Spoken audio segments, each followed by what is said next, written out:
বরগুনার পাথরঘাটার সময় বিভিন্ন রূপে দৈত্যের মতো কেউ একজন হাজির হয় মানুষের সামনে। মানুষকে চেপে ধরা, মেরে আহত করা, নাম ধরে ডাকা সহ ঘটছে অদ্ভুত সব ঘটনা। এই অবস্থায় ভয়ে রাতে ঘর থেকে বের হচ্ছে না কেউ। আমার ঘুষি দেয় সিট আমার ওই ঘরের বেড়া লাগে পরি সোফা সেট করি খাট পাশাই করি, কিন্তু মুই যদি আর কিছু লাগে না, আর আমার যদি হ্যাঁ ঠোস করতে যায় যে আওয়াজ আছে এই মেটা না হয়ে গেছে ঠ্যাং উপর মই একখান নিচে একখান সাদা পাঞ্জাবি মাথায় পাখি থেকে এই অবস্থা উঠছে বাগরতলার দিকে হাঁটা দিছে।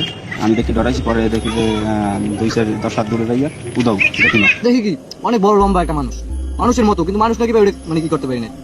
পরে আমি মনে করেন যে টাকায় 10 সেকেন্ডের মতো ওর দিকে আমি টাকা নিয়েছিলাম।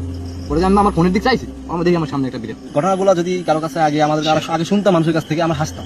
তো আমার সাথে ঘটার পরে মানে আমি যেটা জানলাম সত্য, জিন জাতীয় বা ভূত এই যে বিষয়গুলো আসলে সত্য আছে আদৌ, ঠিক আছে। মানুষ বিশ্বাস করে না, আমি ঘটনা কয়েকজনের কাছে বলছি কিন্তু এরা হাসে। অন্যদিকে এলাকার ডাক্তার সহ মসজিদের ইমাম বলছেন ভূত বলতে কিছুই নেই। মানুষ যেটা দেখে এটা আসলে হ্যালুসিনেশন বলে, ভিজুয়াল হ্যালুসিনেশন। জিন বা ভূত যেটাই হোক না কেন, এমন পরিস্থিতি চলতে থাকলে গ্রামটি মানুষ শূন্য হয়ে যাবে বলে মনে করছেন গ্রামবাসী।